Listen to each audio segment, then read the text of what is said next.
Bueno, muy buenos días a todas y a todos. Bienvenidos a la mesa que lleva por título Un marco legal para el turismo activo en Canarias. Mi nombre es Matías González, pertenezco a la Cátedra UNESCO en Planificación Turística y Desarrollo Sostenible en la Universidad de Las Palmas y me han hecho el encargo de moderar esta mesa, encargo que cumplo con enorme satisfacción. Gracias, José Luis.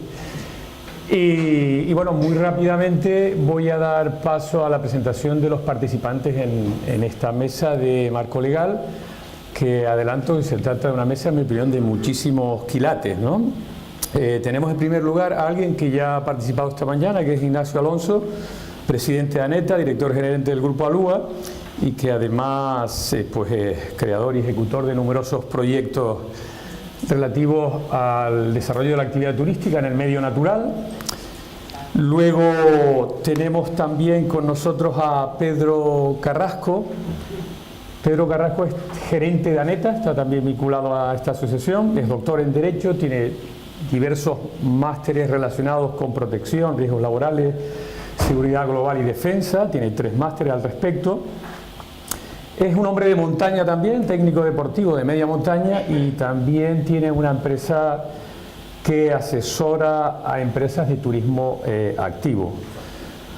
Luego tenemos también a Alberto Ayora, que es experto en seguridad, pertenece al grupo militar de alta montaña, es además técnico superior de prevención de riesgos, auditor de sistemas de prevención y máster en Derecho de Deportes de Montaña. Y finalmente está con nosotros también José Luis Echevarría, que es socio fundador y además que guarda los duros, ¿no? Tesorero de la Asociación Activa Canarias, es por supuesto gerente de una de las empresas más señeras en el turismo activo aquí, del Limonium Canarias, y es un grandísimo experto tanto en turismo activo como en actividad ambiental y educación ambiental en el entorno natural. Y por eso les decía que creo que tenemos una mesa de muchos quilates. Las reglas del juego en principio son que ellos van a hacer una presentación muy corta. Teníamos inicialmente previsto que no superara 10 minutos, pero generosamente se han comprometido a que no supere ni siquiera 5 minutos la intervención inicial, porque pero se prestan, por allí prestan a Alberto, que quiere intervenir más porque tiene cosas muy interesantes que decir, pero en última instancia porque todos están muy interesados en que los protagonistas sean ustedes, ¿no? Entonces, sin más, le doy la palabra a Alberto Ayora, que es quien primero va a hablar.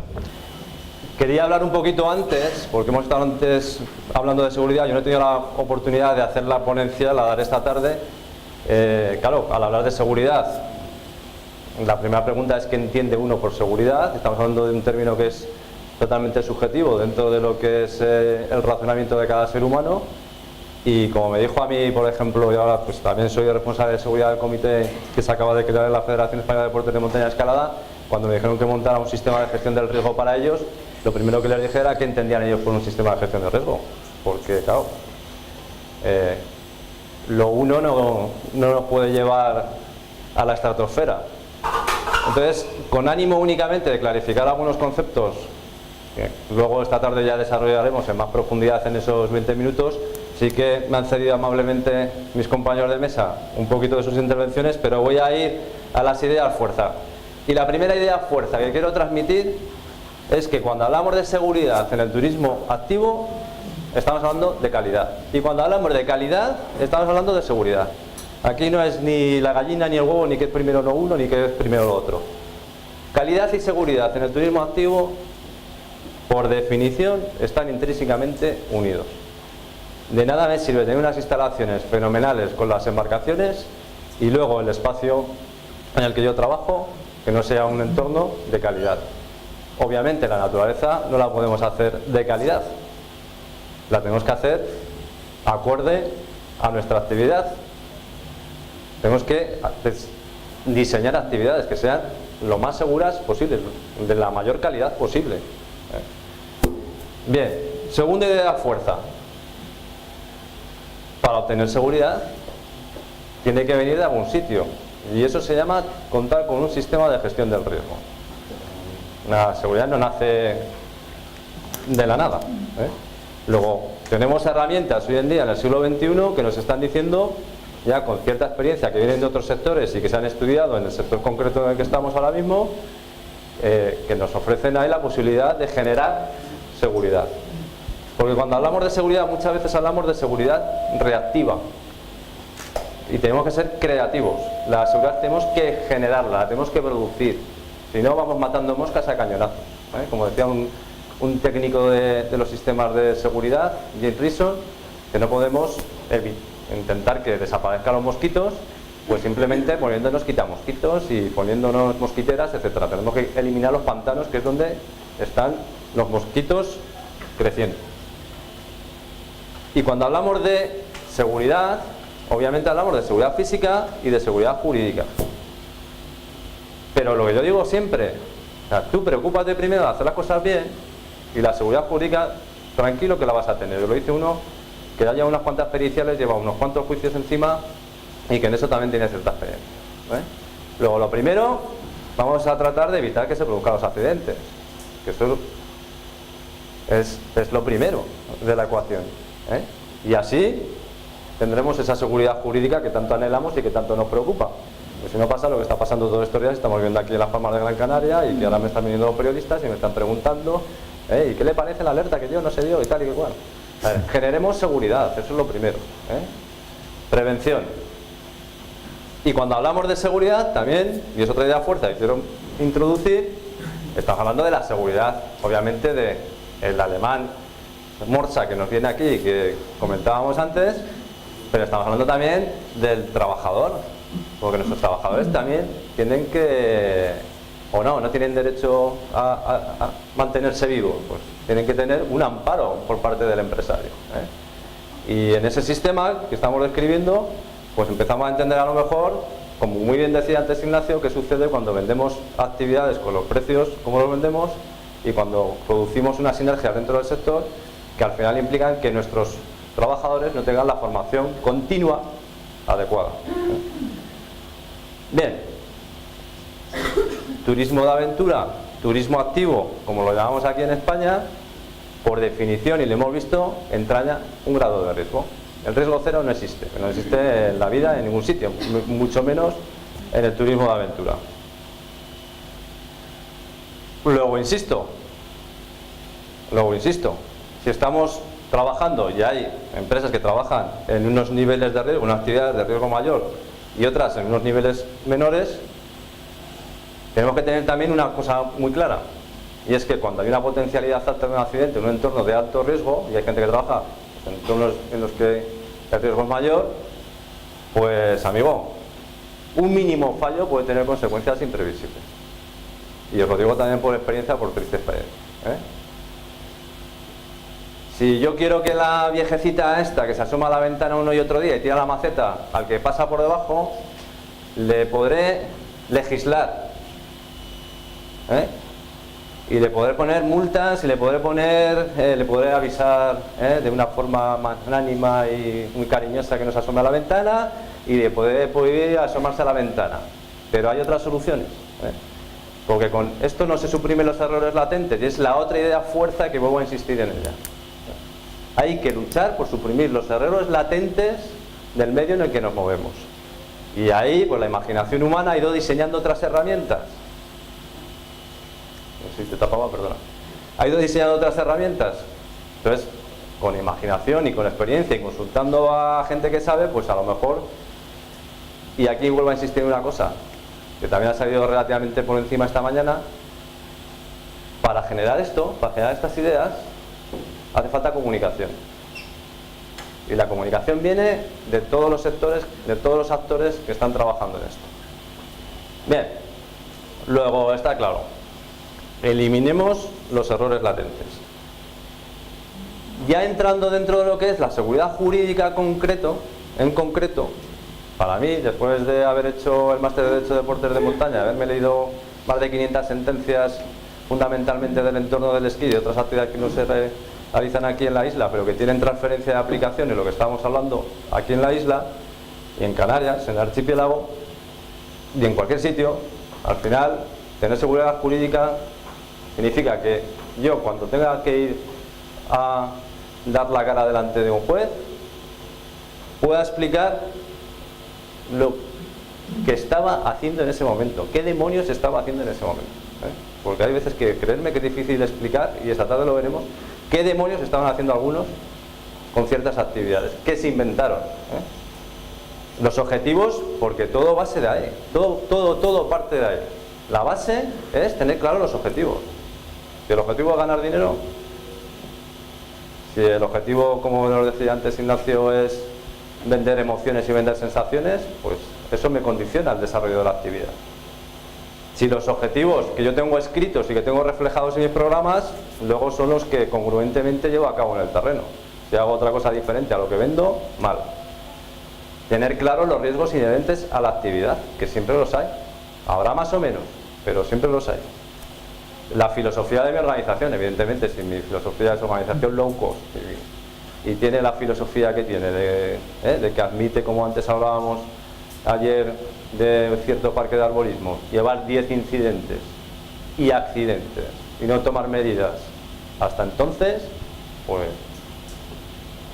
el material, vestuario y equipo utilizado, la capacitación de los participantes de la actividad. Si la capacitación la han obtenido de forma progresiva, yo tengo un sobrino que se fue de despedida de solteros a hacer un barranco y se fue a hacer uno de los barrancos más difíciles de Pirineo directamente porque se lo vendió una empresa. La edad de los participantes, la cualificación de los guías, los ratios de las actividades y los medios y capacidades para hacer frente a una emergencia. Así de sencillo. Todo eso es lo que hay que tener en cuenta si nos ponemos a regular. Bien, en definitiva, un sistema de gestión del riesgo de una organización debería de contemplar, cuando menos, todos estos aspectos. El programa de actividades en concreto, yo esto no me lo he inventado yo, esto es un sistema de gestión de riesgo de los que existe, en concreto en Estados Unidos, pues desarrolla y contempla todo lo que viene ahí, la información al cliente, los procedimientos de control, la gestión de material y equipo, la gestión de las emergencias, la contratación y gestión del personal, identificación de peligros, evaluaciones de riesgos y organización y planificación de actividades. Sencillo. ¿Qué se está haciendo en el mundo? Pues en el mundo se está haciendo lo que vamos a ver a continuación.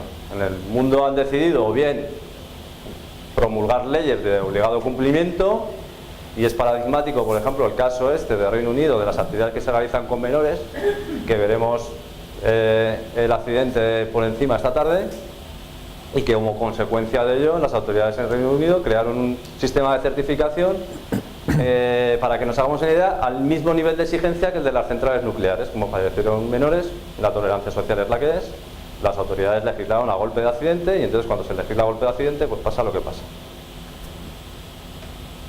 Hay medidas que no son de obligado cumplimiento, y dentro de estas medidas de no obligado cumplimiento, pues tenemos una graduación, ¿no?, dentro de esta normativa. Los códigos de buenas prácticas del sector están ahí, nacen de las asociaciones que las promueven, en las que participan los miembros de las asociaciones.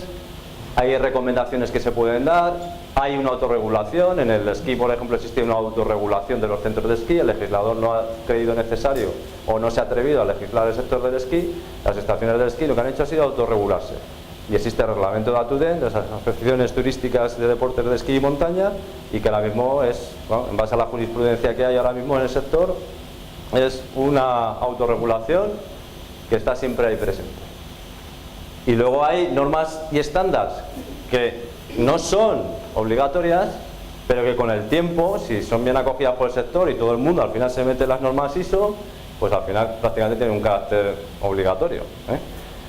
Tenemos las normas UNE que comentábamos esta mañana, y luego hay, pues dentro de esas medidas no de obligado cumplimiento, otra serie desde el punto de vista de la seguridad muy específico, muy concreto y muy interesante, que son las auditorías de seguridad. Bien, como comentaban antes por encima, hay países que nos llevan muchos años por delante, y hay un país de referencia en el turismo activo a nivel mundial, y es Nueva Zelanda. Y Nueva Zelanda, creedme, que lleva ya estudios, unos cuantos, en el campo específico de la seguridad, y que como consecuencia de un accidente reciente han vuelto otra vez a estudiar, reevaluar todo el sector, promover nuevas medidas, etc. Bien, pues en este trabajo hizo un análisis de cómo estaba a nivel mundial el turismo de aventura, ¿no? Y para que nos hagamos una idea, hay países que acuden a esa normativa voluntaria que veíamos antes, esas certificaciones. Hay en algunos en que han tirado, como comentaba antes, como el Reino Unido a raíz del accidente ese, o en algún estado concreto de Estados Unidos, en Costa Rica, en Canadá. Y luego hay países, como es el caso de Francia, que también es muy ejemplar, que ellos entienden la seguridad trabajando en el campo de la certificación de los guías y uniendo certificación de los guías a la regulación del ejercicio profesional, y se centran y se focalizan ahí.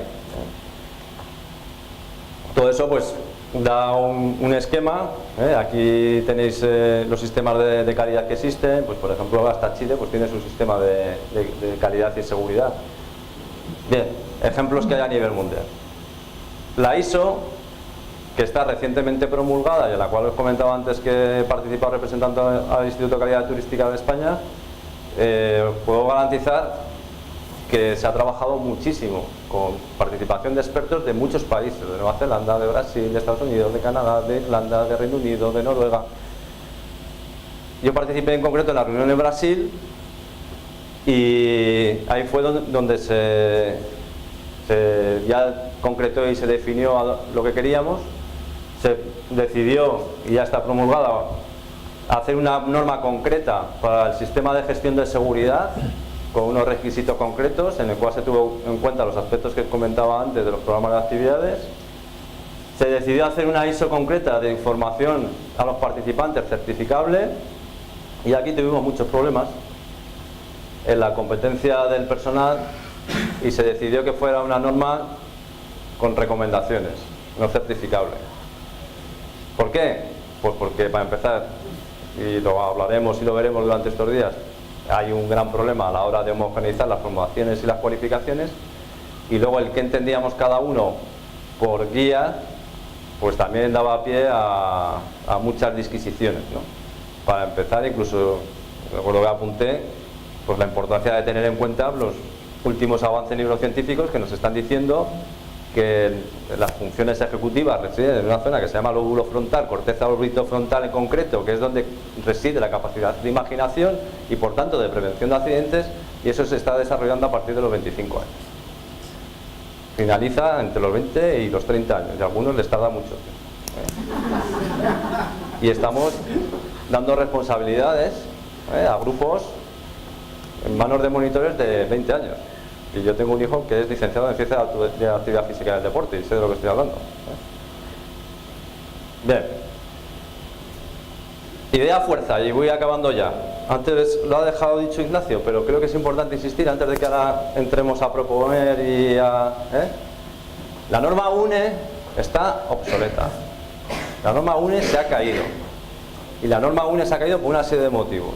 Estas son las últimas empresas que estaban ahora mismo certificadas. Fijaos que hay hasta una estación de esquí aquí. Fijaos lo que tenemos. Es una norma, uno lee la norma UNE, la estudia, y es una norma que francamente está muy bien porque ha nacido del sector. Una norma en la que yo también participé, y es una norma que está francamente bien, que tiene una parte, no sé los que la conozcan, y si no simplemente lo aconsejo a cualquiera que la consiga. Ya saben que las normas UNE se compran y que salen baratas, y que se la estudie y que vea que la norma UNE uno la intenta aplicar con su experiencia y pues tiene cosas interesantes. Tiene una parte de información pública en una ficha y tiene una parte interna de la empresa que está francamente bien, ¿Por qué se ha caído la norma UNE? Se ha caído evidentemente porque cuesta un dinero, y estamos hablando de empresas que hemos visto que son de 1 o 2 trabajadores. En los momentos concretos de mayor estacionalidad pues pueden crecer, pero son empresas que necesitan ayuda. Certificarse en una norma de calidad para una empresa UNE, para una empresa de turismo de aventura, para una empresa de turismo activo, no es como que se certifique un hotel. Son empresas pequeñas que necesitan esa ayuda de las administraciones, ¿no? En alguna comunidad en concreto, por ejemplo en Euskadi, la administración ha favorecido el que las empresas contaran, aquellas que se quisieran certificar, contaran con una ayuda de la administración. Eso ayuda, obviamente, Pero sobre todo se ha caído porque no aportaba. ¿Y por qué no aportaba? Porque aportaba la primera vez. Y aquí está Ignacio, que podría hablar de la experiencia que se ha certificado la norma UNE. Aporta la primera vez como te aporta cualquier norma que te sistematiza un poco los procesos. Pero ¿qué pasaba? Que los auditores de las grandes auditoras que certifican esta norma UNE no son gente del sector, no son gente que se moja los pies, no son gente que se mete en un barranco, no son gente que se mete en una canoa, no son una gente que efectivamente certifican que la actividad que estoy vendiendo cumple los ratios adecuados, lleva monitores capacitados, etcétera, etcétera, porque no son gente que conozca el sector. Eso sí, te hacen una certificación de calidad de la instalación, de la base operativa, que es excelente. Pero eso, desde el punto de vista de la seguridad, que es de lo que yo estoy hablando, a mí no me vale. A mí no me vale. Bien, recientemente la Unión Europea ha estado trabajando en esto también, pero desde el 2013. Y al final, después de trabajar y analizar en toda Europa lo que se estaba haciendo desde el punto de vista de la seguridad, centrándose en estas 5 áreas, antes veíamos más, el ejemplo inicial que ponía, ellos lo llevaron a un análisis, este es un estudio que se baja de internet, el que lo quiera, interesantísimo de leer y recomendable de leer para todo aquel que pretenda legislar. Al final, la recomendación es esta, la he dejado en inglés. La recomendación es que al final dice que debe existir un marco regulatorio a nivel europeo, pero amigo, dice, eso hay que certificarlo. No me vale de nada escribir unas leyes maravillosas y que luego no se cumplan, eso es peor. Y una auditoría específica de seguridad del turismo de aventura, que es referencia de Nueva Zelanda y que se está siguiendo para certificar las empresas en Nueva Zelanda, lo simplifica todavía más, va a estas 3 áreas concretas, y de esa norma yo entresaco, es fundamental contar con planes de prevención de riesgos. Pero aquí entramos en la subjetividad. ¿Qué es un plan de prevención de riesgos? Pues a lo mejor nos tenemos que plantear si conviene incluir un modelo de plan de prevención de riesgos en algún anexo, en alguna legislación. ¿Qué es un plan de actividad? Igualmente a lo mejor nos tenemos que pensar, como tenía la norma UNE, si es recomendable tener algún ejemplo o tener todos claros de qué estamos hablando cuando hablamos de planes de actividad. Evaluaciones de riesgo, planes de emergencia, fichas de accidentes e incidentes, investigación de accidentes, auditorías, pero todo eso es lo que se certifica que tiene una empresa. No voy a decir aquí que levanten la mano los empresarios que nos digan exactamente qué tienen y qué no tienen de todo esto. Si tienen o no tienen responsable de seguridad dentro de su empresa, un plan de formación anual y un plan de formación sanitaria específica del medio natural, de las actividades que estamos haciendo. No me vale el curso de la Cruz Roja de primeros auxilios, no me vale. Tengo que saber qué es un shock anafiláctico, tengo que saber qué tengo que hacer en caso de una mordedura del pitón azul ese que veíamos antes, etcétera. O sea, tengo que ir a lo concreto del medio natural. Tengo que tener equipos diarios de actividad, fichas de material, contenidos básicos de... He dicho pitón, pero se me ha ido. Contenido básico de botiquines de base de campo y luego inspeccionar los lugares de la actividad. Es que es lo que decíamos antes. Tengo que inspeccionar el río, tengo que inspeccionar el itinerario de costa que me está vendiendo esta empresa. Porque a lo mejor es una locura lo que estoy haciendo. En definitiva, cojamos el sistema que cojamos, pero que tengamos claro, como decía Einstein, trata de simplificar siempre, que hay ejemplos ya en el mundo actual que nos están diciendo hacia dónde tenemos que ir. Y esto era todo. Muchas gracias. No me voy a extender en absolutamente nada, solamente 30 segundos para enfocar el tema de debate, que es lo que quiero. Quiero dejar claro, como ponía la diapositiva esa haciendo el mongolillo antes, que realmente una empresa de turismo activo a lo que se dedica es a hacer felices a las personas. Eso tenemos que tenerlo muy claro. Y la gente que viene a pasar un día y que ese día forme parte de su felicidad, no puede llegar no puede llegar a que le pase nada, ¿vale? Entonces, para que no le pase nada, tenemos que hacer lo que dice Alberto, que no voy a poner ni un punto ni una coma, y si acaso lo que nosotros podemos estructurar desde el sector para que se implementen esa serie de medidas es una serie de temas sobre los que habría que debatir, que es precisamente pues la certificación. ¿Cuál sería la certificación más ideal que no existe ahora mismo? O si existe, ¿cuál sería en que deberían implementar las empresas? ¿Cuál sería la duración adecuada que tendrían que tener los trabajadores del turismo activo? Que ha dicho Ángel antes, porque serían unas duraciones operativas deportivas, de lo cual nosotros estamos radicalmente en desacuerdo. No sé si Ángel está todavía por aquí o ya no está. Así, pues me encantaría que debatiéramos sobre eso aquí en esta mesa, que casi te haríamos aquí un hueco, ¿vale?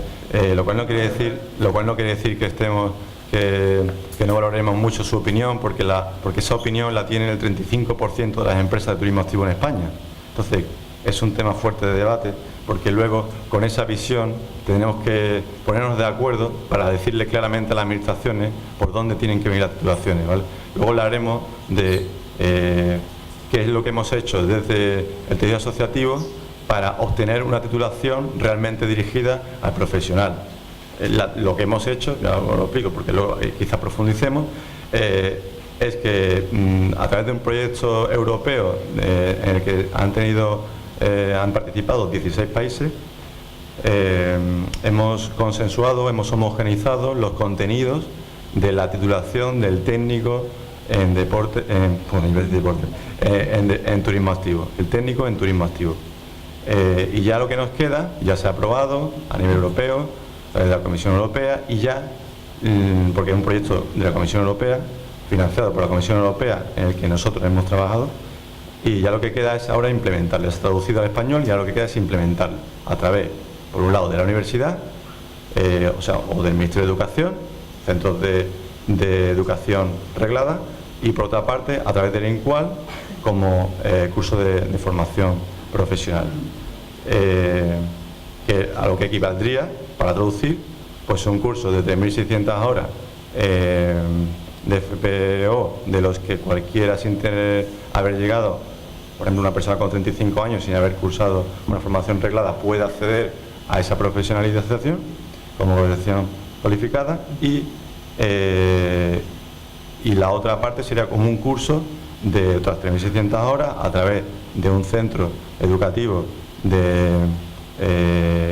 como lógicamente puede ser el TAFA, el TECO, el TAFA, el técnico deportivo el técnico en actividades físico-deportivas, o el técnico de actividad de naturaleza, pero de grado superior, ¿vale? El ciclo de grado superior, ¿vale? Esas son las dos ramas. Estamos ahora trabajando para implementarlo en el año que viene. Se implementará en 3-4 centros educativos, y a partir de ahí, pues el año siguiente, pues intentaremos ir mejorando los contenidos y la implementación, y así ir descendiendo. Y luego también aportar una cosa, que es cómo poner un cortafuegos de responsabilidad. No queremos que pase nada, pero si pasa, cómo podemos defendernos a la hora de sentarnos en un banquillo, porque hay veces que bueno, no solamente hace falta hacer las cosas bien, sino que te sientas seguro y protegido, ¿no? ante cualquier suceso. Pues una de las cosas que yo planteo es, o que planteamos, y digo que yo planteo porque es que os voy a hablar de dos empresas que tengo en este sentido. Disponer de estructuras homologadas, cuando no estamos hablando de un recurso natural, sino que tenemos una instalación propia a medida en nuestra instalación, que esas estructuras estén homologadas o certificadas de cualquier manera. No nos vale que decir, pues voy a montar una tirolina y voy a ir a la ferretería, voy a comprar un cable y lo voy a instalar. Eso no nos vale. Si lo haces, perfecto, pero cuenta con un ingeniero, cuenta con un cable que esté con una certificación CE, cuenta con haberte leído la legislación de cables, etcétera, etcétera. Es decir, que al final tengas un proyecto de ingeniería avisado que diga que ese cable no se va a caer, ¿vale?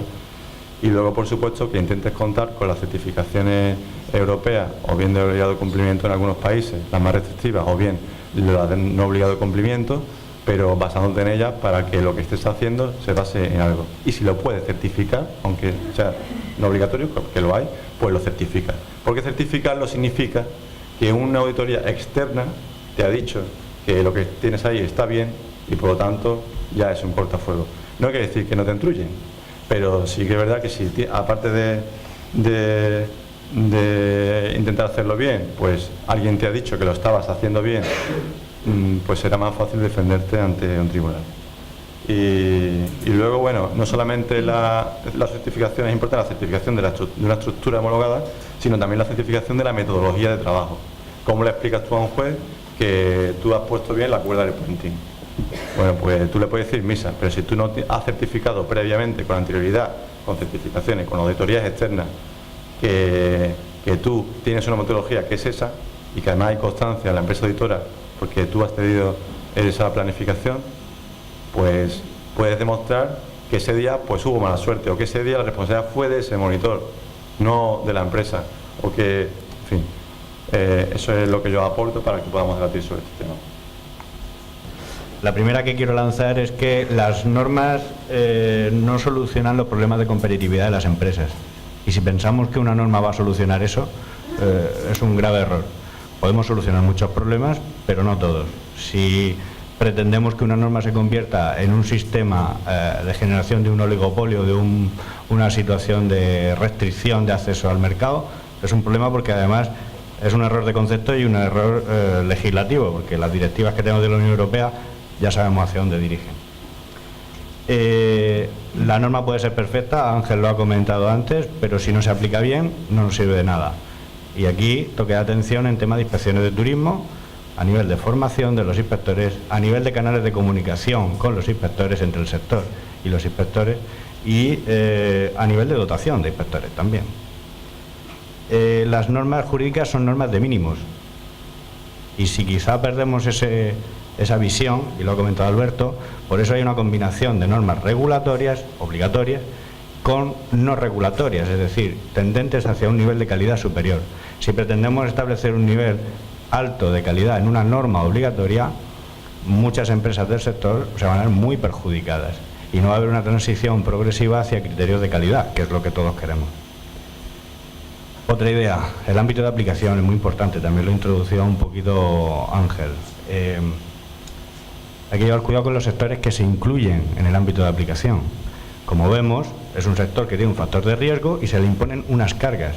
Si hay muchos sectores que no son de ese factor de riesgo, les estamos metiendo unas cargas muy grandes de seguros, de titulaciones, de sistemas de gestión, de equipos y material, que si realmente tiene que ver con ese ámbito de aplicación, perfecto, pero si no, ojito, porque les estamos regulando y metiendo una carga excesiva.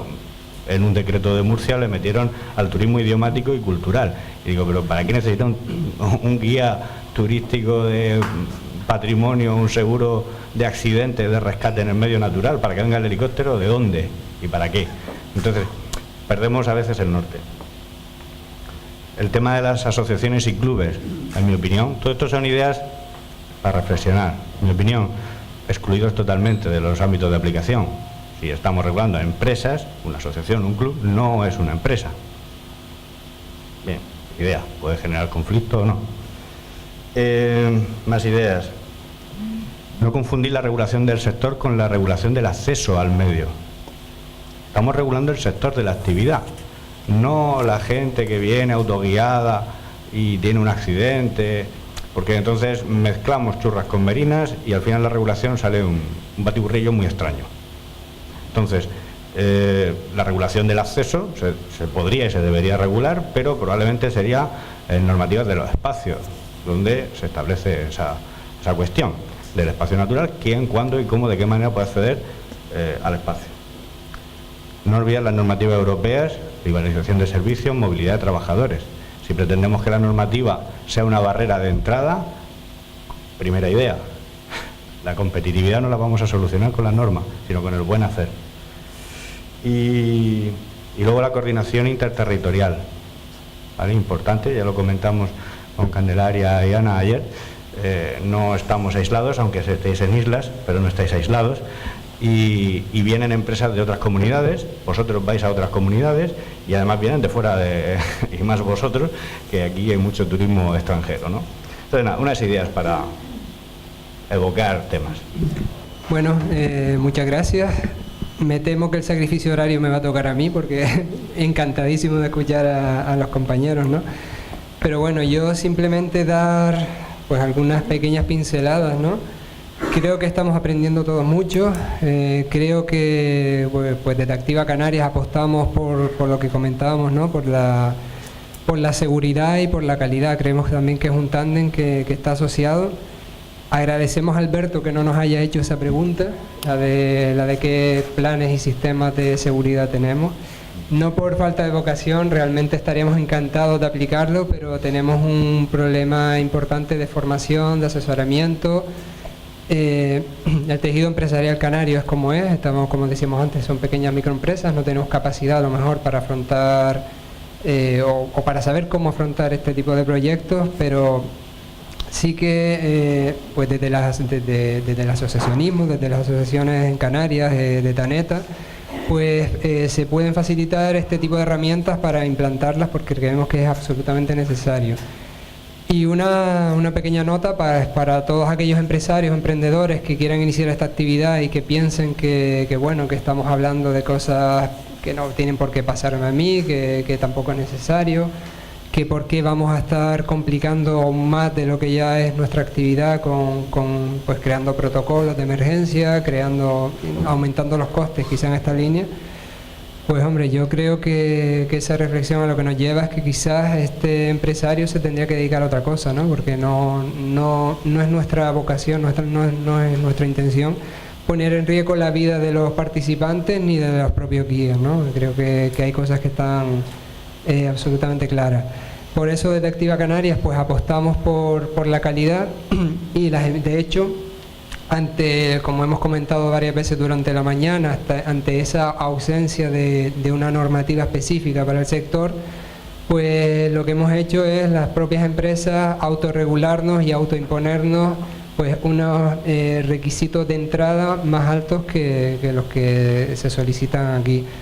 Requisitos que han sido copiados pues de otras comunidades, no nos estamos inventando nada nuevo, pero que sí nos permiten pues trabajar con un poquito más de tranquilidad y que el usuario, creo que hay que hacer una labor didáctica muy importante con los usuarios. El usuario no tendría que irse al precio, no tendría que ir a estos bonos de descuento únicamente, sino tendría que hacer un análisis crítico y ver con qué empresa está jugándose su tipo o el de sus seres queridos, ¿no? Entonces estamos totalmente convencidos que hay que apostar por la calidad, hay que apostar por la seguridad y hay que apostar con la formación.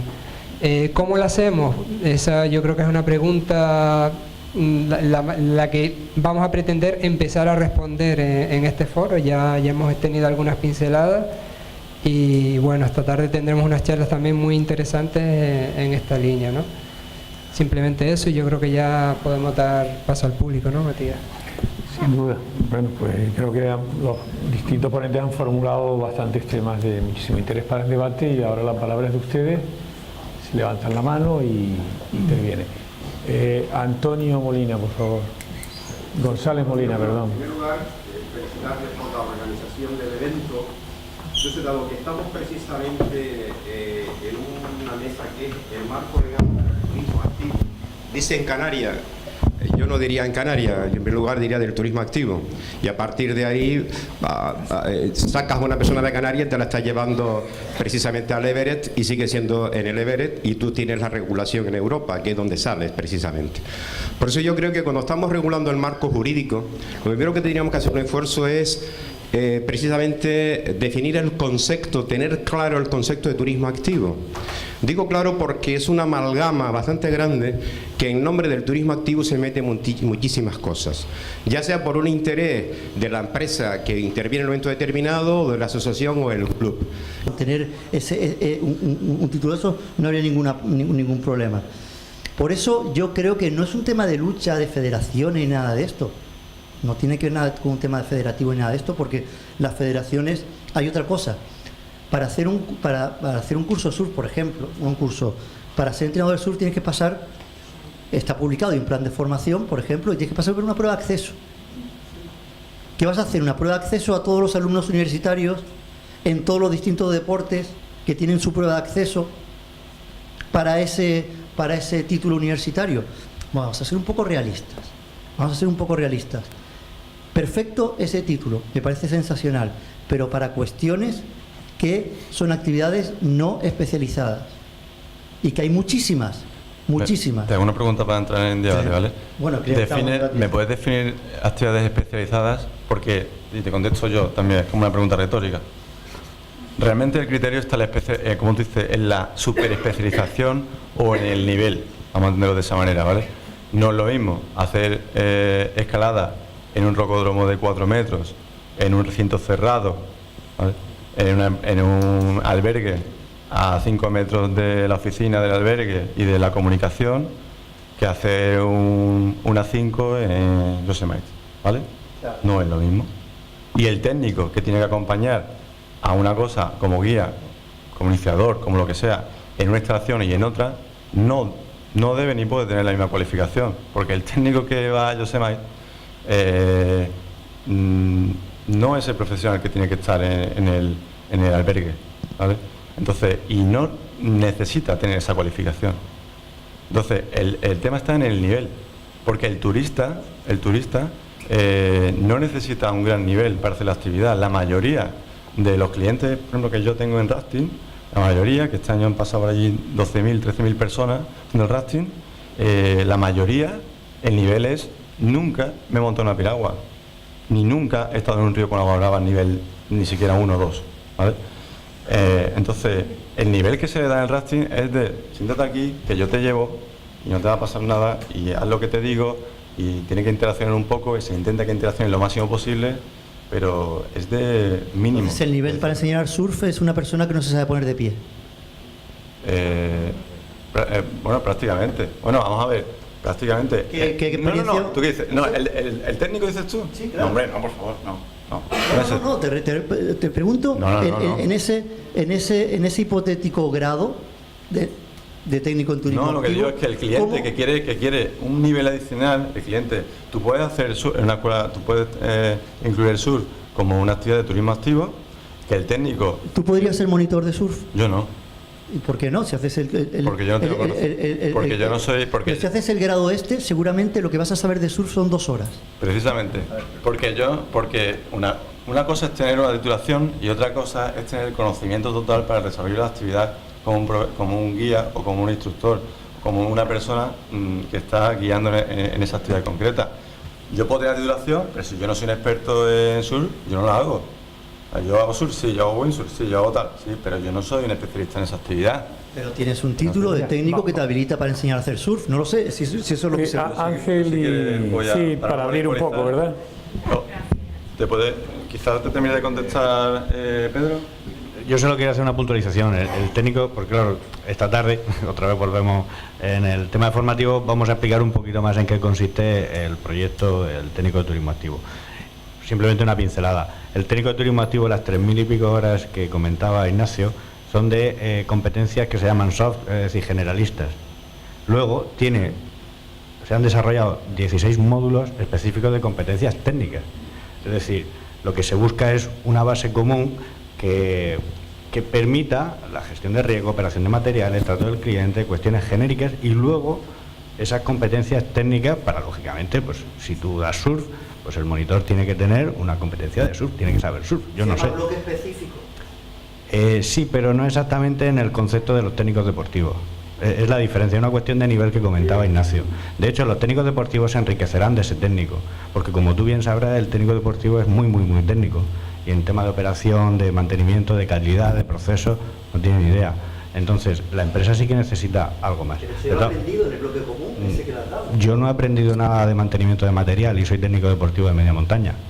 Nadie me lo ha enseñado. Bueno, hay una licenciatura que se llama material, pero lo que me refiero es que Sí. todo ese barniz que yo creo que es súper interesante, de tratamiento del cliente, necesario, de gestión de empresas, todo eso, efectivamente es súper interesante. De hecho, vamos a ver, creo que hay pocos másteres de turismo activo, ¿no?, en España.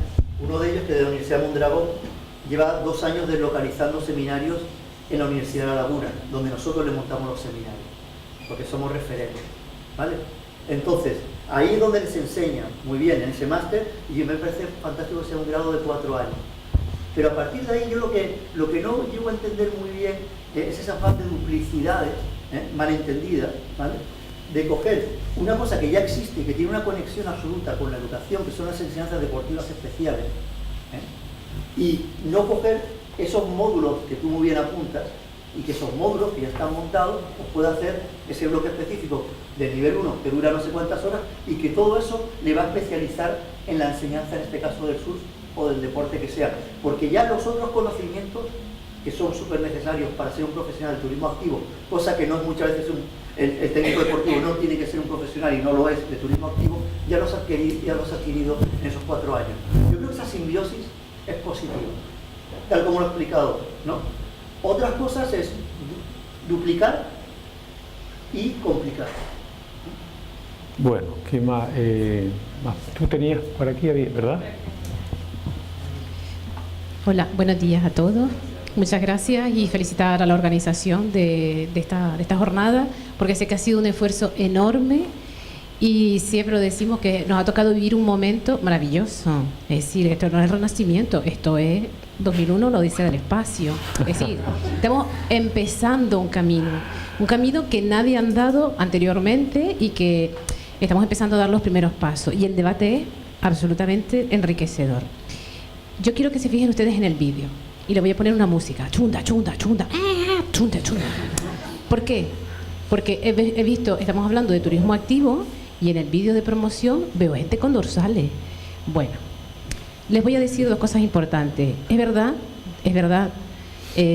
Ángel, que esto es una situación híbrida entre una actividad que nosotros hacemos pensando en el turismo, en el turista, y otra que son las actividades, mira qué rapidez, mira, chunda, chunda, chunda, chunda, chunda. Yo les digo, con la gente que yo suelo salir de caminata, que soy guía de sendero, no tienen ese perfil. O sea, yo nunca he visto un señor corriendo por el Roquenublo. Entonces, esta situación yo creo que es enriquecedora. Es verdad que muy probablemente con el tiempo, yo decía, esa pequeña sutileza es que estamos tan en el inicio del sendero, del camino, en el que ni siquiera nosotros atisbamos a ver esas pequeñas diferencias, porque en ese vídeo hay actividades de competición, los chiquillos, gente entrenando, hay una chica haciendo senderismo, menos mal, gente buceando, pero de repente otra vez vuelve siempre la actividad, ¿no? Una actividad de educación ambiental, de formación con los niños en un colegio. Eso no es un turista, esos niños son turistas, pudieran serlo. Pero fíjense ustedes que ni siquiera nosotros tenemos al 100% al turista, que lo he puesto aquí en mayúsculas, al turista como elemento final de todo esto. Entonces yo creo que tampoco debemos tener siempre eso en mente, ¿no? Esa apreciación, ¿no? que es el turista. Y es cierto, es muy importante la formación, la profesionalización de este sector, que por desgracia creo que llega un poco tarde. La culpa también es de todos nosotros, porque nos ha terminado, al final a nosotros nos ha tocado vivir en este momento. Pero también les digo una cosa, para mí es importante la formación, pero cuando yo subo al Roquenublo y yo personalmente me he estudiado la Ley de Espacios Naturales Protegidos y sé que en el Roquenublo hay una zona de uso restringido donde no pueden haber más de 50 personas, les digo, para mí es más importante el que la gente, los guías, que son los responsables de los grupos que llevan turistas, y que estamos hablando de calidad en el sector turístico, no lo debemos perder nunca como referente. Y yo me espero con mi grupo a que las 50 personas que están allí, que van con un guía alemán que no sabe ni lo que es el Roquenublo, y tengo que esperar a que ellos salgan y les explico por qué, porque es una zona, es un lugar pues de la importancia que tiene. Entonces para mí eso también es muy muy importante y es algo que también debería estar en la formación de los profesionales, y además es algo que nosotros tenemos que tener intrínseco a nuestro trabajo. ¿Por qué? Porque nosotros también nos queremos desligar de la piratería del sector turístico. A nosotros nos llegan clientes que vienen de haber de haber comprado un servicio con otras empresas de una especie de turismo activo y se sienten estafados. Entonces eso nos hace un daño, pero que vamos, que ustedes no se lo pueden ni imaginar. Y yo estoy muchos días con turistas y lo veo no solamente en las actividades que realizo, sino los veo en las oficinas de información turística. La gente de las oficinas de información turística tampoco saben ni siquiera lo que es turismo activo. Me sorprende que a lo mejor la gente no sepa ni siquiera que tenemos senderos para andar. Entonces, esa parte también es muy importante, ¿no? Y yo creo que ahí, ya digo, un híbrido en la formación y en la certificación, pero yo creo sinceramente que tenemos que desligarnos, no al 100% porque es inevitable, pero tenemos que tener eso muy muy en cuenta, ¿no? El tema del factor de montaña, de actividad en la naturaleza, implica el que nosotros también tengamos una actividad de un cierto desarrollo físico, pero es que no es una actividad deportiva al 100%. Y yo creo que estamos en ese momento en el que tenemos que definir eso con muchísima claridad, porque esto no solamente nos va a afectar a nosotros, sino a toda la gente que venga detrás de nosotros, y a la imagen que damos nuestras empresas en el exterior, que allí es donde están nuestros clientes, en origen, ¿no? Entonces, también eso nos va a permitir definir exactamente cuál es no solamente cuáles son nuestros productos y nuestros servicios, sino también una imagen de cara al exterior. Yo con este vídeo no iría a hacer promoción de turismo activo a la península, por ejemplo, o Alemania, porque es que esto lo ve un señor de los que va conmigo de caminata de 80 años y dice, mi niña, ese sitio no es para mí, eso es una isla para deportistas, ¿eh? Entonces, esa es la idea. Y que hablo un montón, claro, se nota. Pero, es que llevo toda la semana reservándome. Te agradecemos mucho, yo por lo menos el cambio de tercio para incorporar esa dimensión turística que es muy interesante. Vamos a darle, sí, que no ha hablado todavía, sí. Solamente que como una cosita, es con respecto a estar hablando de las tripulaciones, se ha hablado también del control de montañas, que es un poco el perfil que se está llevando en otras comunidades autónomas cara a titular a los profesionales que se dedican a las actividades de montaña, ya el senderismo, ya el anarquismo, cualquier tipo de actividad de esta índole. El tema es que esta reunión que hay aquí ahora, se está creando en este momento, se está llevando a cabo esta reunión porque se quiere regular algo que es el turismo activo. ¿Y por qué se está regulando? Porque ya existe. Y existe gracias a una serie de personas que son los que han conseguido de la nada que exista. La realidad es, ¿qué va a pasar con estas personas con la nueva titulación? Somos profesionales, somos personas con familias, no disponemos de tiempo para ir a hacer una FP2 de monitor de media montaña, y claro, ese quizás sea la gran problemática que tenemos todos nosotros. Llevamos trabajando años, tenemos una enorme experiencia, puesto que trabajamos con idiomas, quizás incluso el marco de Canarias puede ser diferente al marco de otras comunidades autónomas, puesto que aquí trabajamos con mucho turismo europeo, y eso también es una experiencia que tenemos nosotros. También es verdad que hay ciertos gremios, como es el de guías turísticos, que llevan sencillamente un papel más informativo. El nuestro, como bien decía la compañera, es más híbrido, llevamos informativo también y un poco actividad física, ¿no? La realidad es, y la pregunta, ¿podrían poner casos o cómo se ha llevado a cabo esta transición en otras comunidades autónomas con los profesionales que ya estaban trabajando y no pueden acceder a la titulación, por ejemplo, de guía de media montaña? Una pregunta concreta, ¿quién la va a responder? Pedro. Los propios decretos de los técnicos deportivos en cuestión siempre establecen un apartado, una parte transitoria en la cual pues se puede convalidar, homologar cierta formación previa. Eso por un lado. Y de hecho, cada vez que se revisan, y ahora se están revisando, y se va a reestructurar, por lo menos los de montaña están reestructurándose, se volverá a abrir un plazo y dirán unas titulaciones que son homologables, etcétera. Eso por un lado. Por otro lado, también está la vía de las cualificaciones profesionales y certificados de profesionalidad. En esta aplicación ha sido un poquito más problemática, porque claro, no sé si conocéis un poco la estructura del tema de los certificados de profesionalidad, que el INCUAL tiene un catálogo de certificaciones en las cuales pues, está el guía de medio natural, ecuestre, aguas bravas, etcétera. ¿Qué pasa? Hay dos vías de obtener ese certificado. Una es con una formación en un centro homologado reconocido por la autoridad laboral competente, en este caso autonómica, que hace un programa formativo, un curso, que se corresponde con esas cargas horarias y contenidos, y la gente sale con ese título. Eso es una vía. Y la otra vía, porque esto viene también de la Unión Europea, y es que precisamente se quiere reconocer y titular la experiencia que se tiene. Y es lo que tú me comentabas.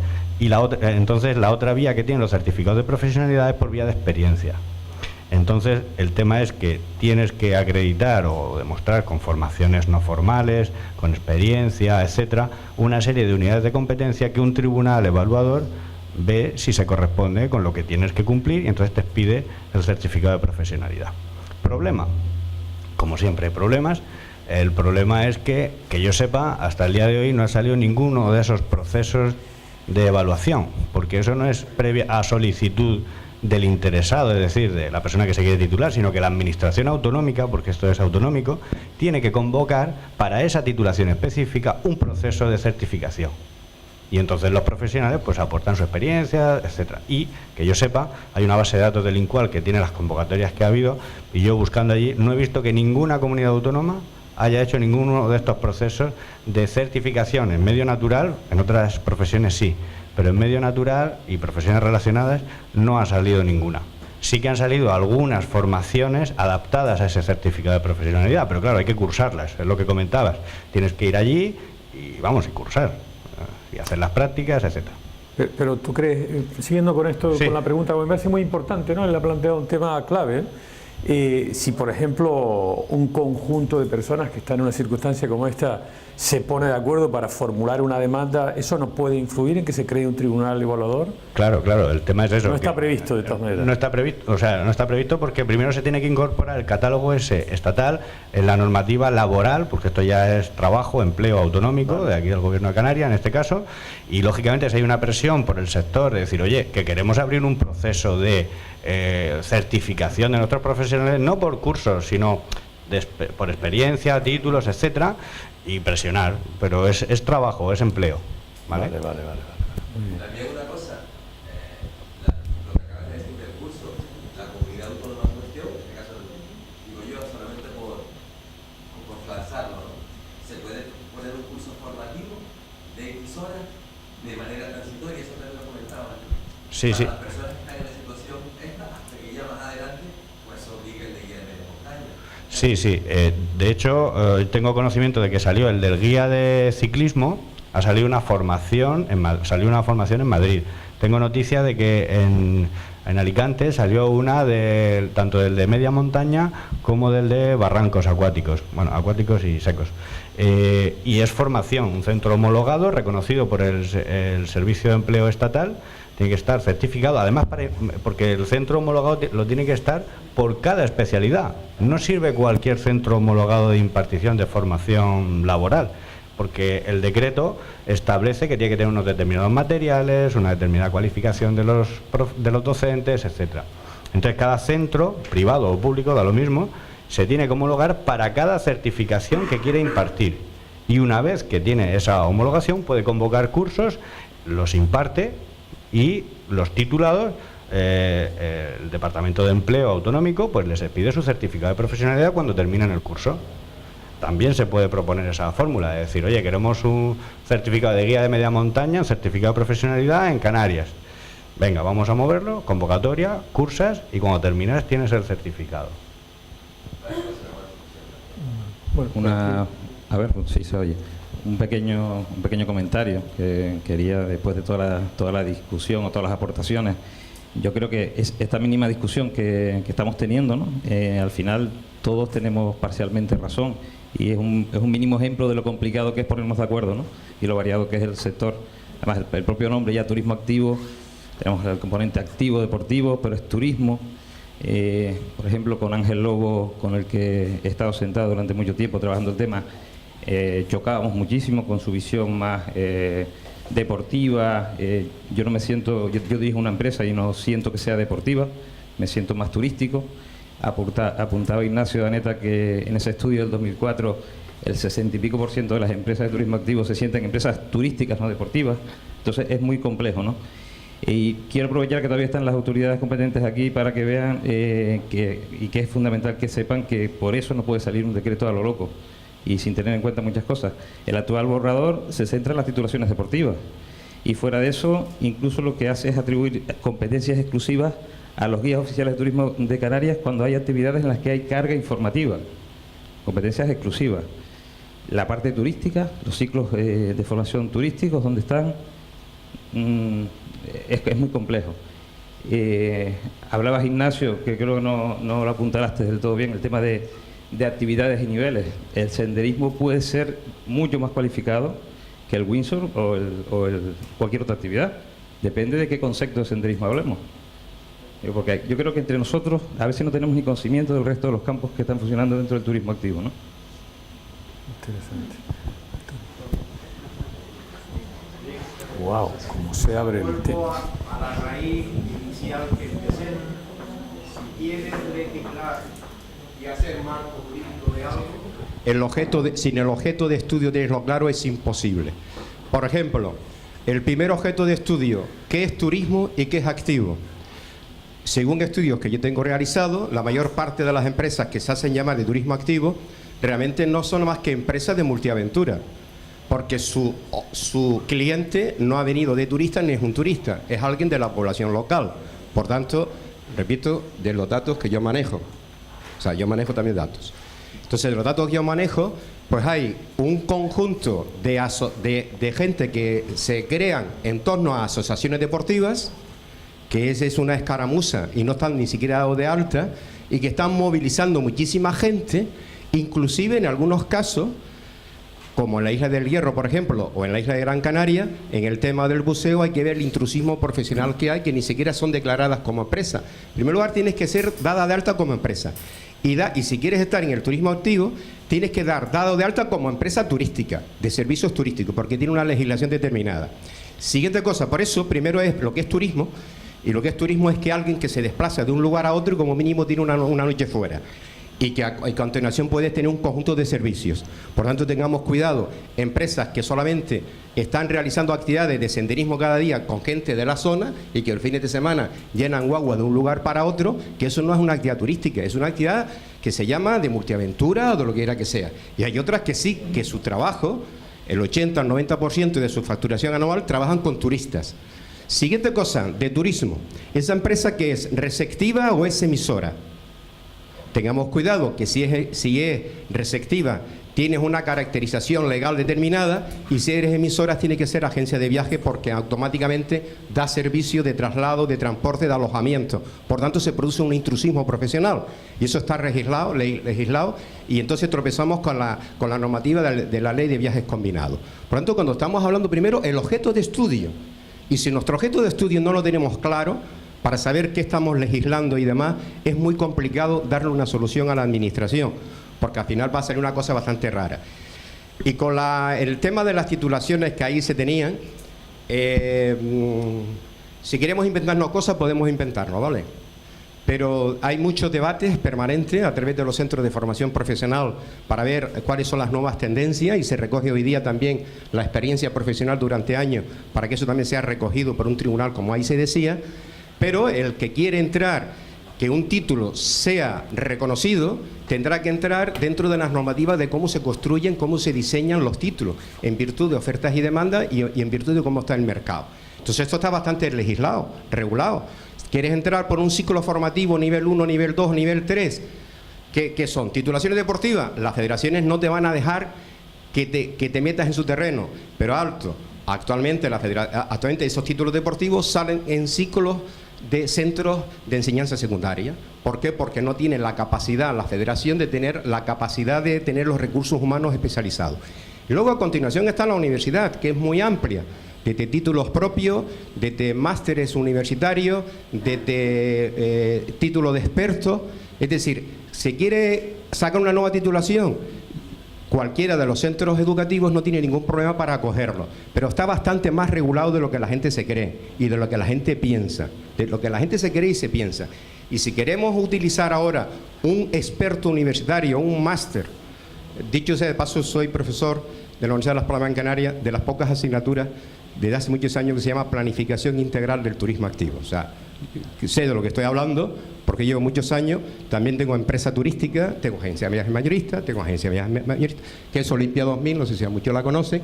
Somos un referente de nieve, de multiaventuras en caña como turismo emisor. Hablo de turismo emisor. Por lo tanto, de alguna manera, quiero decirles que el que le está hablando lleva 26 años profesionalizado en el sector.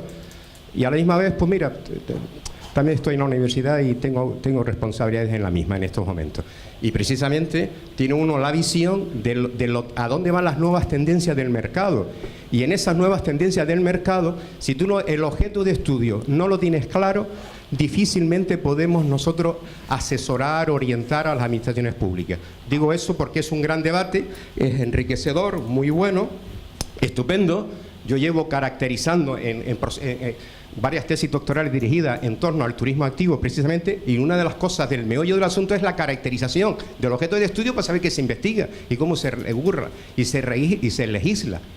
Entonces, no podamos ir de buenas a primeras en el sector, sobre todo porque estamos en un sector de mucha gente con mucho corazón para hacer muchísimas actividades, y ahora más que el corazón es la razón la que tiene que imperar.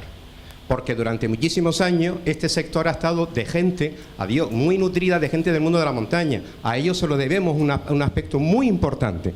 Y ellos dicen ahora que se les ha invadido, ¿no? Porque han entrado otra gente de otros sectores. Y dentro de esos sectores llegan muchos ámbitos de actuación.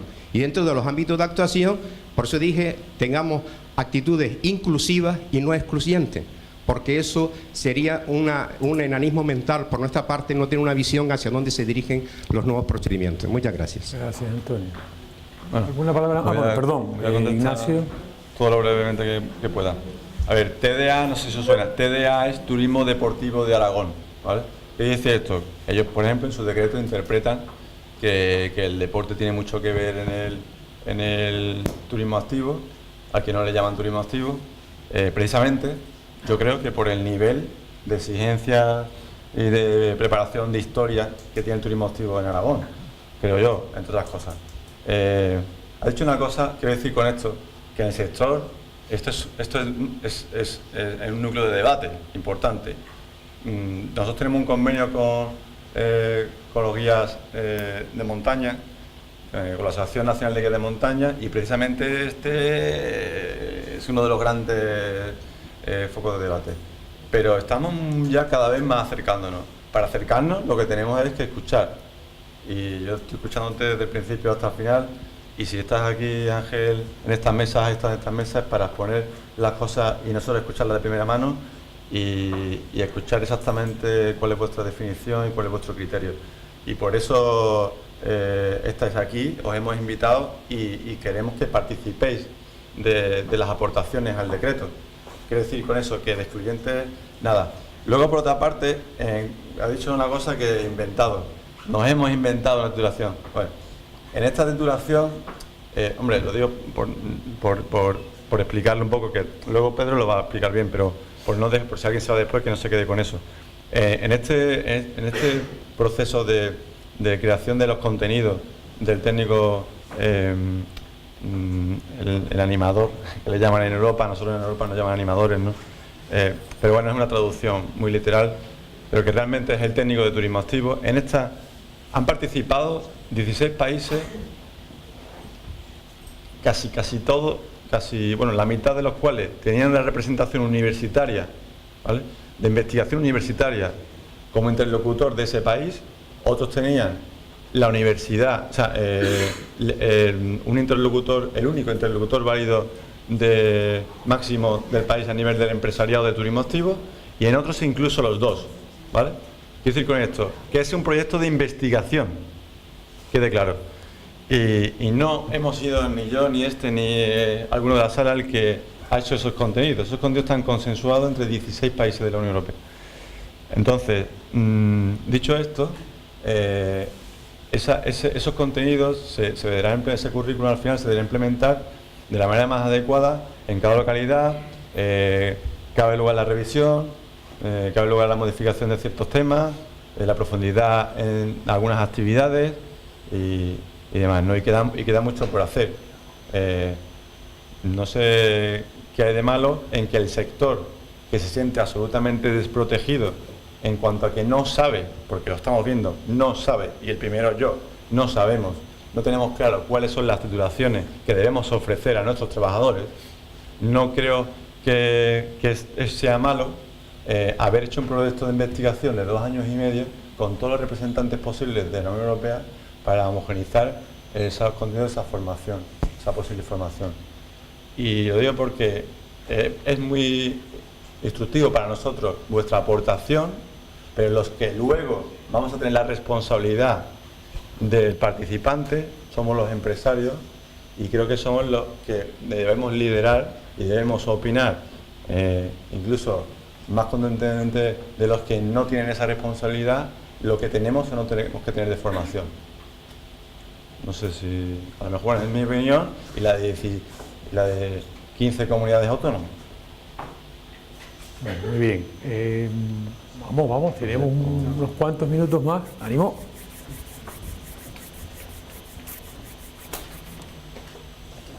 Porque hasta luego, Ángel, venga. Oye, que Ángel, que visito, que me tomo la palabra, que surfa algo seguro contigo. O sea, vale, otra vez quedamos, ¿vale? Venga. Y, una pregunta, ¿está previsto porque Antonio hablaba de un título, lo que no está previsto o va a variar en cada universidad, se supone, está hablando de un título de grado universitario, este es de técnico superior.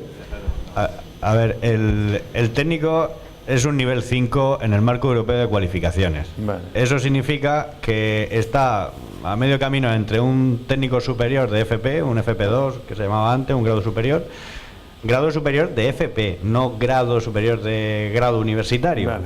¿Sí? Porque a lo mejor aquí había cierta confusión, creo que Ángel ha comentado algo de universidad o un tema, ¿no? Entonces es grado superior de FP.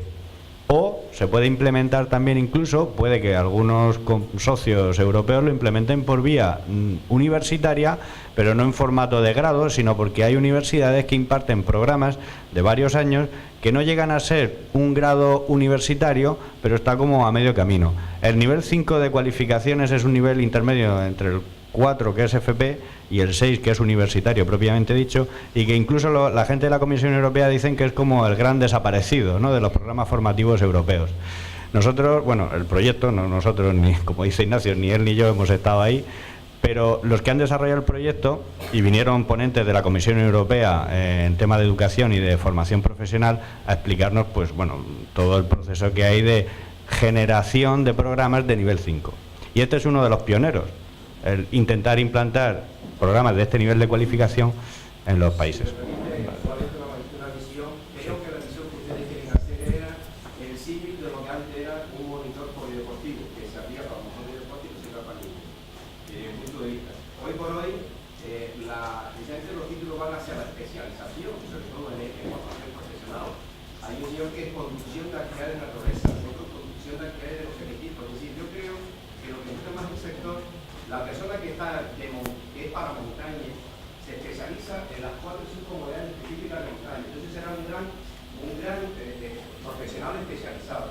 Como el otro que hace soldadura, y el otro señor hará actividades de mar. Y dentro de actividades de mar tengamos cuidado lo que es encima del agua o debajo del agua. No tiene nada que ver una cosa con otra, con la actividad de náutica o la actividad de acuática. Entonces ahí se quitan auténticos especialistas que con un número de horas tú le especialices. Porque de lo contrario, si tú creas un técnico ya que está a nivel 5, de turismo activo, ¿qué se entiende? Porque es tan grande que tanto le van a tener que dar cursos de esquí, cursos de escalada, cursos de marketing, cursos de no sé qué, de sendero de caballo, de senderismo, pasando por las científicas actividades que hay en estos momentos. Y sabe Wingsuit, sabe Kaisur y sabe todas las especialidades y modalidades. Por eso digo que hoy día la especialización profesional va a la especificación concreta de un rango concreto con unas competencias concretas. Porque si no lo hace, generaliza, no es especialista. Y el mercado lo que quiere son especialistas. Yo hago cocina y hago cocina. Y el otro va a decoración y hace decoración. Entonces, tengamos cuidado, no caigamos, no en el tipo de título sea deportivo o no deportivo. Digo lo que antes se llamaba, antiguamente era monitor polideportivo y era todo deportivo. No. Hoy día se va a alguien que es técnico superior en fútbol, técnico superior en baloncesto, y es técnico superior, tiene la máxima titulación. Yo creo que es un paso adelante que podemos avanzar. Estamos ya en una hora muy... Tengo que pasar a otro que quiere hablar por aquí, ¿vale? Y solo decirte que un técnico deportivo tiene una... está contenido con... creo que recordar que eran 300 y pico de horas. 400 y pico de horas, ¿no? 400 y pico de horas. Y este técnico, hablamos de 3.600 horas, no tiene nada que ver el curso. Pero no obstante, no me quiero alargar con este tema porque yo creo que lo que tenemos que pasarnos los teléfonos y hablar en profundidad e invitarte a otro debate mucho más concreto sobre este tema, porque es que hay temas que no se pueden quedar sin hablar, si no te importa. Creo que... Sí, bueno, mi pregunta más bien es, no sé si entra muy bien ¿se me escucha? Sí. Sí, entra muy bien en lo que estamos tratando, pero uno de los grandes problemas que tenemos las empresas de turismo activo en Canarias, o en Canarias en el caso concreto, pero en toda Canarias, es el problema de la competencia desleal, pues, podríamos decir, ¿no? Son clubes, asociaciones o gente particular que, como habían comentado antes, no están dados de alta. Y no estamos hablando de clubes que se dedican a la difusión, sino clubes o asociaciones culturales que tienen programas permanentes de actividades y que las ofertan no a sus miembros, sino al público en general. Tenemos muchísimos problemas, sobre todo por una cuestión de competitividad a la hora de precios, y no sé muy bien cómo se ha planteado en el resto de España, si tienen algún tipo de experiencia en ese sentido. Magnífica pregunta. A ver, el tema del intrusismo, pues lógicamente la única. Está la vía dura y la vía blanda. La vía blanda es que normalmente las asociaciones autonómicas, que son los que lógicamente conocen el terreno, las empresas, el perfil de la gente que opera, pues bueno, trata de hacer algún tipo de aviso, de toque, de llamada de atención, de información. Esa es la vía blanda, ¿no? Como asociación hace de, ¿cómo diríamos?, vigilante, a lo mejor es demasiado fuerte o no, pero bueno, vigilante un poco de que el propio sector, la zona de operaciones, los operadores que hay, pues que de alguna manera pues estén un poco al tanto. Y luego lo que comentaba, el tema del canal de comunicación con las inspecciones correspondientes, en este caso turismo o Hacienda o Seguridad Social, porque lógicamente esos clubes, esa gente no tiene regularizada adecuadamente a todos esos trabajadores, ni declara los IVA, ni, en fin, toda una serie de incumplimientos en cadena. Sí, sobre todo ese es el principal problema, ¿no? La competitividad, y a eso se le tiene que sumar, pues, cuando hay instituciones públicas detrás, ¿no? En muchos casos nos encontramos con trabas como que con una asociación o con un club se pueden hacer convenios directamente sin necesidad de que se firme un alcalde, de que firme nadie, es simplemente directamente un trato entre concejal y asociaciones, club y demás. Entonces, en ese sentido, sí, ahí sí que no tenemos herramientas, al menos no nos está mano para saber cómo debemos actuar en este caso. Antes de que hable con José Luis, que lo veo con ganas, es decir, que para los clubes, definición del club. El club deportivo es fundamental para la sociedad. Es fundamental. La asociación deportiva y de otros índoles culturales, etcétera, de conocimiento de la naturaleza, son fundamentales. Y nosotros no estamos en contra de los clubes ni de las asociaciones, evidentemente. Incluso yo llevo la vida asociativa de los 14 años y yo soy, fan de la gente que altruistamente se parte los cuernos con los clubes. Y además estoy federado y tal, a nivel de ciertos deportes. Pero un club deportivo y una asociación deportiva jamás en la vida pueden confundir la actividad empresarial con la actividad deportiva, de conocimiento y de divulgación. ¿Y cuál es la separación? La gran separación es el reparto de los dividendos. Tú puedes cobrar por una actividad incluso afuera de tu socio, eso es posible, se puede hacer. Un club puede realizar una actividad económica siempre y cuando los beneficios nunca se repartan entre sus socios. Ese es el límite, ¿vale? Pero luego, aparte, también tiene que cumplir el resto de las cosas que hacen, porque si tú haces una actividad económica, tienes que estar de alta en el impuesto de actividad económica. Y si estás de alta en el impuesto de actividad económica, tienes que cumplir con todas tus obligaciones fiscales, de seguridad social, etcétera, etcétera. Entonces, se puede hacer una actividad pseudoempresarial con el fin último de los estatutos de la asociación, ¿vale? Por ejemplo, para conseguir fondos, puede hacer una actividad económica para conseguir fondos para tu asociación, para cumplir los objetivos de tu asociación, pero nunca jamás en la vida para repartir dividendos entre los socios de la asociación, ¿vale? Porque para eso está la empresa. Esa es la diferencia, entonces yo creo que queda claro, no hay mucho más que explicar. Sí, y luego, claro, una manera de atajar esto, para que no haya que explicar esto en cada uno de los encuentros que haya para la gente que nace y se cree que eso se puede hacer así, es que el decreto no se permita que se registre en ninguna asociación, ningún club como empresa de turismo activo. Y ya está. Fácil. ¿Vale? ¿Por qué? Porque no es una empresa de turismo activo. Si quieres montar una empresa de turismo activo, monta una empresa de turismo activo, no un club. Es que es muy fácil, porque el que tenga ese germen, ese gusanillo, que tenga una asociación, que tenga un club y que picotee esas actividades con carácter más profesional o para sacar un dinero extra, que monte una empresa aparte, que tenga el club y monte una empresa y lo hagan de las dos maneras. Y una cosa para una cosa y la otra para la otra. Y ya está. ¿Vale? ¿No? No quería liar mucho más el debate, pero bueno, sí. Quería comentar que desde Activa Canarias hemos optado, en primer lugar, por la vía blanda, o sea, estamos tratando de concienciar a la población, a los clubes, asociaciones, invitándolos a conocer pues, cómo se tiene que desarrollar la actividad. Como decía, bueno, como se ha dicho muchas veces durante la mañana, una cosa es una actividad deportiva, una actividad de promoción deportiva, para promocionar el deporte, para los usuarios deportivos de esa actividad, y otra cosa es una actividad turística o una actividad recreativa con un contenido, un fondo profesional, ¿no? Y hecho de una forma profesional. Estamos tratando de romper lanzas también con los usuarios, pues un poco para romper el mito de los beneficios, ¿no? Que también hacía alusión ahora Ignacio. Parece que las empresas estamos con ánimo de lucro, somos los malos de la película, y las asociaciones son los buenos porque están sin ánimo de lucro, cuando la realidad es la contraria. O sea, las empresas estamos cotizando, estamos generando empleo, estamos pagando impuestos que sirven para lo que sirven los impuestos, y un club evidentemente está lucrando muchas veces a la persona, muchas veces es una sola persona que está detrás de esa actividad. Entonces, bueno, hemos optado por esa vía blanda, no solo con estas personas que están haciendo esta actividad, sino también con los usuarios y también con la administración. Como comentaba antes el compañero, nos encontramos casos de muchos ayuntamientos que contratan a un club deportivo para hacer una actividad profesional. Evidentemente a nosotros pues, se nos pone qué hacemos, ¿no? Ante eso. Muchas veces alude a la facilidad del procedimiento administrativo, también como comentaba. O sea, es más sencillo llegar a un convenio con un club que lo firmas en media hora que hacer un pliego de condiciones para sacar una contratación pública, una licitación y que concurran varias empresas y demás. Creo que bueno, que tenemos que ser fuertes, tenemos que tener un sector profesional fuerte, y ahí la asociación Activa Canarias es la que tiene que liderar pues, todos esos procesos, ¿no? Primero de información, y posteriormente, evidentemente, si no dan resultados, pues tendremos que pasar a otras medidas más fuertes, que de hecho se han estado hablando con la consejería y tratando de ver de qué forma pues dotamos de herramientas también a los inspectores de turismo, a los inspectores de Hacienda y demás, pues para facilitarles su trabajo, y que no acabemos siendo inspeccionados los que estamos dados de alta y cumpliendo la normativa, sino que también se actúe sobre los que están al margen. Y perdona, Marcelo, que creo que no hablar.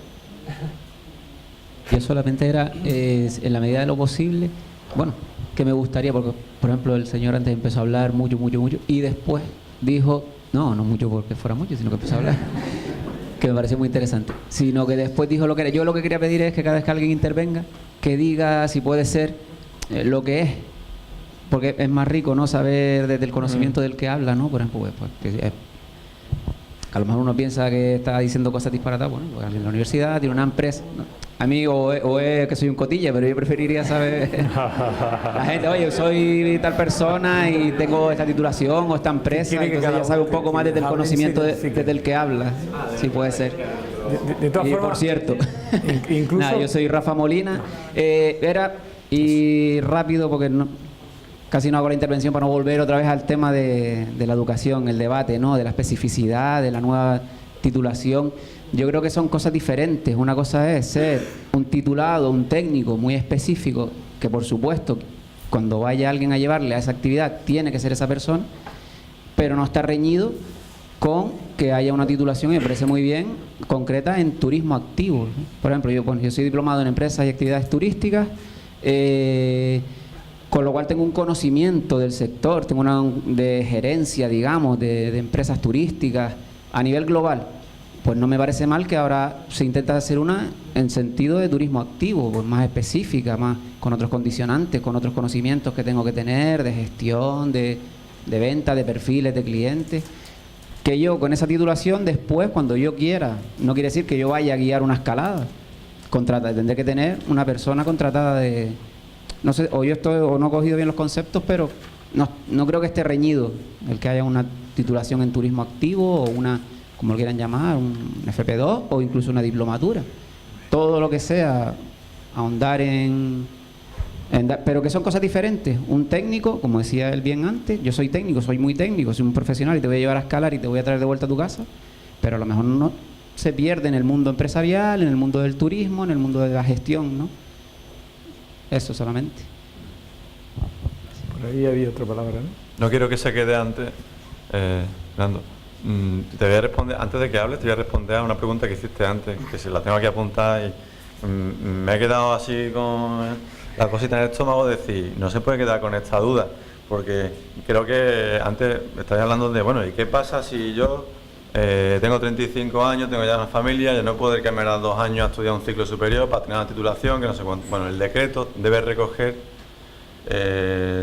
o bien la convalidación o bien algo, no sé cómo, porque yo no soy jurista, además no soy experto en eso, para eso tenemos aquí a esta gente. Esta tarde tenemos una ponencia precisamente sobre la formación, que es donde se va a explicar esto mucho más amplio, pero lo que sí os quiero transmitir es que a la gente, a los profesionales que llevan años en el turismo activo, que son los que tienen más experiencia, que son los más aptos para tutelar y dirigir una empresa de turismo activo, no deben estar preocupados porque saquemos una titulación que lo que va a hacer es vertebrar y generar estructura en el turismo activo.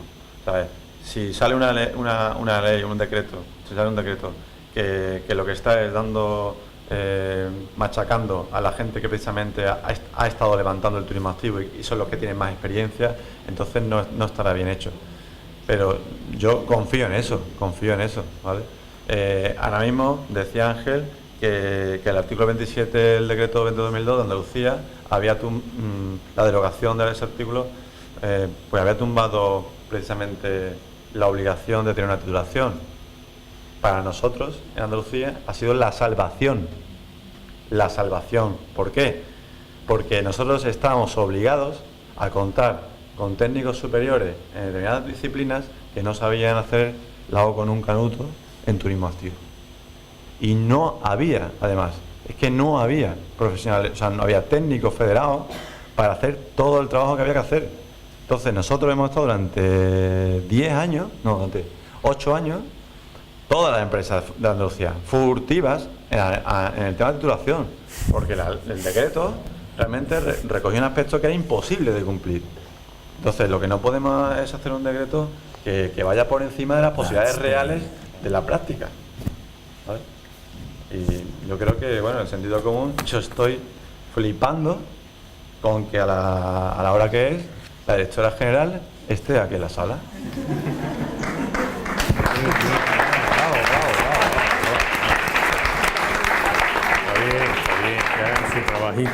No, y una cosa que yo quería comentar también es verdad con el tema de los guías y de la formación, es que claro, cuando salió el antiguo decreto, mirando un poco lo de si se realiza o se da información durante las actividades es competencia de los guías turísticos. Lo que pasa es que a veces se olvida que hay que mirar todo en un conjunto, ¿no? Y eso apela un poquito a lo que se estaba comentando antes en el aspecto de seguridad, ¿no? O sea, de nada me vale que yo monte un restaurante con 3 estrellas Michelin si no le pongo escalera de incendios ni salida de emergencia. O sea, creo que estamos incumpliendo algo fundamental, nos olvidamos de la seguridad y tiene que haber un conjunto de todo. Si hacemos actividades al aire libre, vale, tienes que ser una persona formada, pero también tienes que dar unos mínimos de seguridad. Cosa que yo, en el aspecto de seguridad es que lo veo, vamos, fundamental, y creo que es una cosa que se debe mirar y lo veo importante, y quizás creo que sea el matiz diferenciador a ser solo un informador de ser una persona que realiza actividades en el medio natural, ¿no? Creo que es un aspecto bastante importante. No sé si a eso me puede responder también la persona que llevaba el tema de seguridad. Perdón. Yo, como he estado antes hablando mucho, luego me he callado. Disculpa, solo aquí una... escuchando. Perdón, solo en ese sentido, disculpa que te interrumpa, perdón, menos a ti, bueno, a ninguno. Antes, por ejemplo, yo dije, no, soy diplomado en empresas de turismo, soy guía oficial de turismo, y ahora que tenemos la suerte de que haya venido aquí la titulación en técnico en media montaña, pues también he tenido la suerte de entrar. Entonces, para mí no es tanto el problema, o sea, yo creo que está bien claro, como dicen que pasa en otras comunidades, ¿no? El guía, yo cuando vaya de guía de turismo, iré con la guagua con los clientes hasta la entrada al barranco, donde debe venir un técnico de media montaña, o hasta la escalada, donde debe intervenir. Hombre, pero claro, eso es otro problema, eso, pero claro, pero eso vendrá.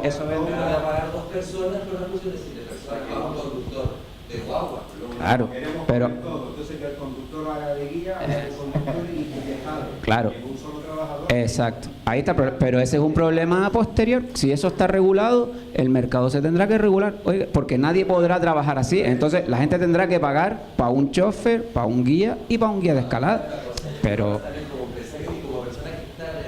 y aparte soy también empresario en este caso, digamos. Que tengo los mismos problemas.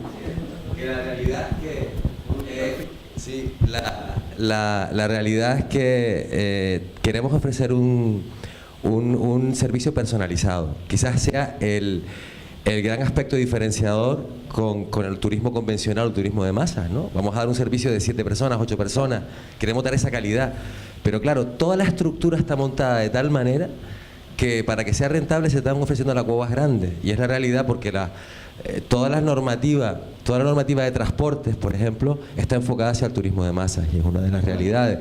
A una empresa ahora quiere poner un micro de 15 personas, aunque el conductor tenga el carnet de guagua, y no puede porque la ley de transporte dice que para tener una guagua tienes que tener no sé cuántas plazas para poder ser empresa de transporte y poder tenerla. O sea, todo está enfocado a la masa, ¿sabes? No sé si estoy diciendo una cosa que creo que es la realidad. Entonces, claro, es la realidad. Entonces, si pagas el guía oficial, después tienes que pagar el guía de monitor de montaña, más el conductor, al final es inviable, o sea, te vas a la ruina, quiebras, o sea, no puedes dar ese servicio. Con lo cual creo que toda la normativa tiene que ir enfocada a potenciar, si queremos realmente apostar por este tipo de turismo, es enfocar a que se pueda hacer una realidad y que las empresas puedan echar hacia adelante. Si no, vamos abocados al desastre, porque no podemos tener todos esos gastos. Es imposible que para 6 o 7 personas, que es la calidad, se pueda llevar de esa manera. Claro. Es posible. Tenemos calidad, rentabilidad económica, especialización, la verdad que todo en uno.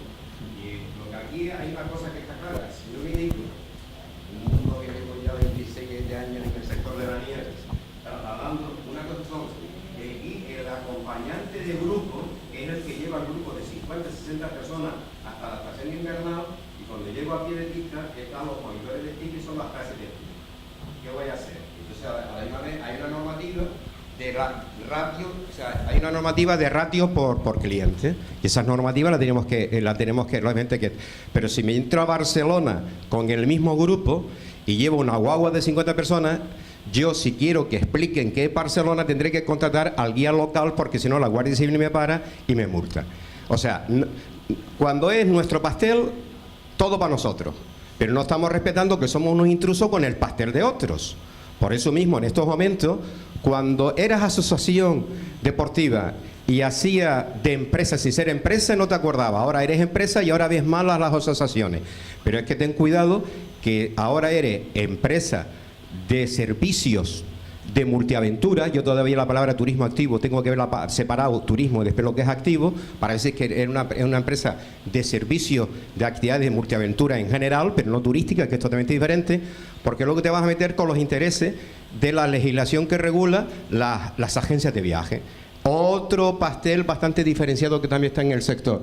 Y tú ahora quieres, como empresa de turismo activo, quieres darle el aéreo, porque estás cogiendo el aéreo, coges los transportes por carretera, coges las actividades en el destino y a la misma vez hace de guía. Tenemos que ver que todo eso está bastante regulado. No confundamos a las autoridades turísticas, que en este caso son nuevos en el sector y espero que aprendamos mucho todos, pero que si no los confundimos, y estamos confundiendo distintos tipos de intereses. Y tenemos que conciliar intereses, porque hay otras profesiones que están reguladas con sus intereses claramente diferenciados. Tenemos que regular, conciliar intereses. Ahí está el éxito de lo que hagamos, conciliar intereses entre las partes. Me parece perfecto, y creo que todo tiene que estar regulado, pero también hay circunstancias en las que las cosas pueden ser de diversas formas y no son incompatibles a pesar de que estén reguladas.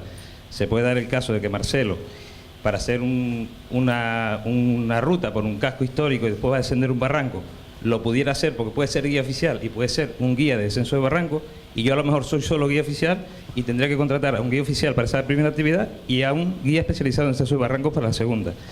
Tiene que estar regulado, pero también no quiere decir que sea incompatible. Hay personas que pueden tener la doble formación, ¿vale? Lo que sí es verdad es que no podemos pretender que de golpe, y aquí tiro piedras contra nuestro propio tejado, por llevar 10, 15, 20 años trabajando, se nos habilite ser guía de todo, ¿vale? Eso también es verdad, hay que decirlo, ¿vale? Yo creo que en esa línea, ese ciclo de formación de turismo activo lo deja claro, o así lo manifiesta. Una cosa que tengas conocimiento de todo, para ser técnico, que programa, y otra cosa que seas el que directamente haces de todo. ¿O no? Son muchas cosas las que... A ver, si puedo aportar... Mira, voy a hablar ahora mismo... Me pongo en el pellejo de empresario y me quito... A ver, por mi experiencia, porque nosotros tenemos... En la empresa Turismo Activo tenemos 103 trabajadores ahora mismo. Acaba de terminar la temporada, y seguiremos bajando progresivamente hasta 47, 49, por ahí. Nosotros hemos pasado por muchos estadios, la empresa lleva mucho tiempo trabajando y a lo largo y va creciendo la empresa y va pasando por muchos estadios. Todo lo que estáis hablando vosotros, no sé ni cuántas veces lo hemos hablado entre otros empresarios, dentro de mi programa. No es tan excepcional porque... Ah, bueno, sí, por el número de trabajadores. Sí, no, lo digo porque con ese número de trabajadores, hasta lo comentaban los compañeros hace poco, hasta hace 6 meses quizás, después de 12 años, no he percibido beneficios. ¿Vale? ¿Qué quiero decir con esto? Que ser una empresa de turismo activo, o sea, que se dedica al turismo activo, no es precisamente, o sea, dentro del 100% de empresas que existen, pues probablemente estemos en el tipo de empresa que no hace dinero, ¿vale? Porque los bancos estarían en el número 1 del dinero y nosotros estaríamos en el número 100 de empresas que son generadoras de beneficios, ¿vale? De rentabilidad. El turismo activo es un oficio muy pasional, muy emocional, muy de dentro, muy de sangre.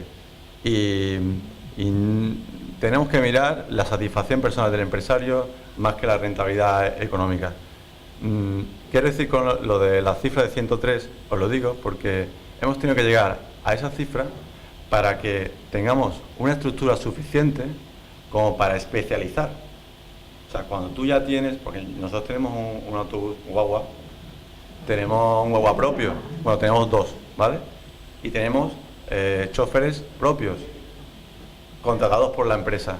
Eso, hacen su trabajo, los monitores de campamentos hacen su trabajo especializado en campamentos, los guías de rafting son guías de rafting y ya está, no hacen otra cosa y tal.